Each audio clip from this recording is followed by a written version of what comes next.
Assalamualaikum warahmatullahi wabarakatuh. Saya Fitriana M. dari Fakultas Tarbiyah dan Keguruan, jurusan Pendidikan Islam Anak Usia Dini, semester 6 kelas C. Di sini saya dengan mata kuliah Pengembangan Moral dan Spiritual Anak Usia Dini dengan dosen pengampu Bunda Gustiana MPD. Baiklah, di sini saya akan menjelaskan tentang strategi pengembangan spiritual anak usia dini. Yang pertama ada sikap spiritual pada anak usia dini. Tujuan dari pengembangan nilai-nilai agama dan moral salah satunya adalah untuk mewujudkan generasi yang memiliki kecerdasan spiritual. Kecerdasan spiritual mempunyai mempunyai cangkupan yang luas. Kecerdasan spiritual tidak hanya terkait hubungan manusia dan Tuhan dalam bentuk ibadah sehari-hari, tetapi mencakup hubungan sosial kemasyarakatan, beragama, bermoral, beradab. Semua termasuk merupakan bagian dari kecerdasan spiritual. Jadi kecerdasan spiritual ini berhubungan dengan hati yang mengaktifkan nilai moral. Selanjutnya ada faktor-faktor yang mempengaruhi sikap spiritual anak usia dini. Jadi menurut Samsu Yusuf dalam Palupi Asri ada beberapa faktor yang dapat mempengaruhi perkembangan spiritual anak usia dini. Jadi yang pertama itu ada faktor pembawaan atau faktor internal lah. Sejak lahir setiap manusia sudah dibekali dengan akal dan kepercayaan terhadap suatu zat yang mempunyai kekuatan untuk mendapatkan kebaikan atau kemudaratan. Yang kedua itu faktor lingkungan. Di sini menurut Samsu Yusuf yaitu keluarga, sekolah, lingkungan termasuk keluarga, sekolah, masyarakat. Adanya keasrian atau kekeluargaan, sekolah, dan masyarakat akan dapat memberikan dampak positif bagi anak, termasuk dalam bentuk jiwa keagamaan. Dan lingkungan keluarga juga merupakan yang paling utama bagi setiap anak. Tentu dalam hal ini orang tua menjadi yang paling bertanggung jawab dalam menumbuhkan perkembangan kecerdasan beragama pada anak usia dini.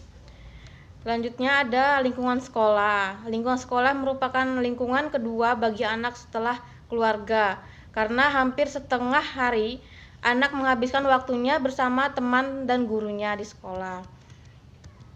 Yaitu yang selanjutnya ada lingkungan masyarakat. Selain faktor keluarga dan sekolah, lingkungan masyarakat juga turut mempengaruhi kecerdasan spiritual pada anak lingkungan masyarakat yang dimaksud meliputi lingkungan rumah sekitar anak, tempat bermain, dan lainnya. Selanjutnya ada strategi pengembangan moral dan nilai pada anak usia dini.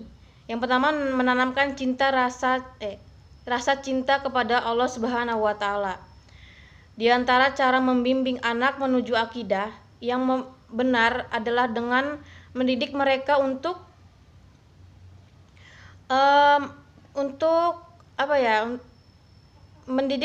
mencintai Allah. Pendidikan ini harus diberikan sejak dini atau sejak lahir ya. Pada saat tersebut mulailah mereka dikenalkan kepada makhluk-makhluk Allah seperti manusia, binatang, tumbuh-tumbuhan, pokoknya yang ada di sekitar anak usia dini. Selain itu juga perlu diupayakan adanya keterkaitan antara mereka dengan yang telah menciptakannya, memiliki keagungan, memberi nikmat, dan maha dermawan. Yang kedua, menciptakan rasa aman.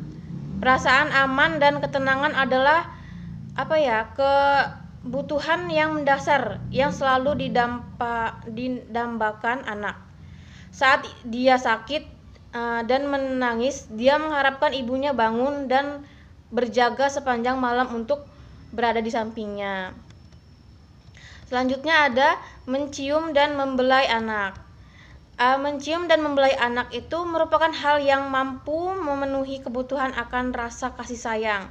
Rasulullah Shallallahu Alaihi Wasallam bersabda, yang intinya agar memperbanyak atau mencium anaknya, karena setiap ciuman adalah satu derajat di surga dan jarak antara derajat satu dengan yang lain adalah 500 tahun.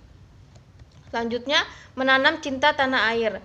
Strategi yang dapat mengembangkan moral dan nilai agama untuk anak usia dini, salah satunya adalah menanamkan cinta tanah air sejak dini. Yang selanjutnya, meneliti dan mengamati. Anak memiliki kecenderungan alami untuk meneliti sehingga dia dapat mengetahui mendapatkan pengetahuan, kemudian dia mengembangkan berdasarkan pengalaman dirinya, menyentuh dan mengaktifkan potensi berpikir anak. Jadi anak sangat menyukai dongeng atau cerita yang dibacakan oleh guru atau orang tua atau orang-orang yang di dekatnya. Dalam hal ini, pilihlah cerita-cerita yang berkaitan dengan cerita kenabian atau orang-orang soleh atau anak yang soleha gitu. Karena cerita tokoh-tokoh tersebut pasti terdapat nilai-nilai positif yang bermanfaat untuk anak-anak. Lanjutnya, memberikan penghargaan. Jadi anak haruslah merasa bahwa dirinya merupakan kebanggaan orang tua, keluarga, guru, dan orang lain. Dia harus diperlukan sebagai seseorang yang berharga. Untuk membangkitkan perasaan tersebut dapat dilakukan dengan melibatkannya dalam memberikan bantuan yang sederhana atau hadiah yang mungkin sederhana lah dalam mengerjakan kegiatan-kegiatan. Selanjutnya, pendidikan jasmani merupakan kebutuhan seorang anak ya. Anak kegiatan jasmani ini bisa dalam bentuk olahraga maupun kegiatan bermain yang merangsang pertumbuhan fisik motorik anak. Pertumbuhan anak menjadi optimal dengan kegiatan olahraga atau permainan. Selanjutnya ada teladan yang baik. Strategi dalam menanamkan nilai-nilai agama dan moral adalah dengan memberikan keteladanan yang baik. Anak membutuhkan model dalam proses pengamatan atau proses perkembangan. Teladan yang baik dalam diperoleh melalui lingkungan, keluarga, sekolah, dan lingkungan sekitar tempat tinggalnya. Ibnu Sina berpendapat bahwa seorang guru diharapkan memiliki kompetensi keilmuan yang bagus, berkepribadian yang mulia, dan karismatik sehingga dihormati dan menjadi idola bagi anak didiknya. Selanjutnya ada konsep-konsep pengembangan moral dan nilai agama anak usia dini. Jadi semua manusia dilahirkan dalam keadaan lemah, baik fisik maupun psikis. Walaupun dalam keadaan yang demikian, ia telah memiliki kemampuan bahwa yang bersifat laten. Potensi bawaan ini yang memerlukan perkembangan dan pemeliharaan yang mantap, lebih-lebih pada anak usia dini. Selanjutnya ada prinsip-prinsip yang dimiliki untuk menjadi orang dewasa. Ada prinsip biologi, ada prinsip tanpa daya, prinsip eksplorasi. Ada beberapa teori timbulnya jiwa keagamaan pada anak, yaitu rasa ketergantungan, ada instik keagamaan, terus Memahami konsep keagamaan pada anak-anak berarti memahami sifat pada anak usia dini. Yang pertama ada apa nih, Dek? Baiklah, selanjutnya kesimpulan.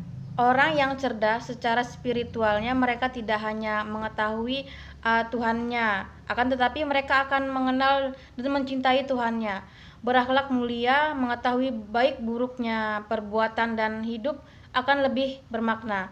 Dengan demikian, perkembangan kecerdasan spiritual adalah kemampuan seseorang dalam memecahkan masalah yang berkaitan dengan nilai-nilai agama dan dapat diterima oleh orang lain.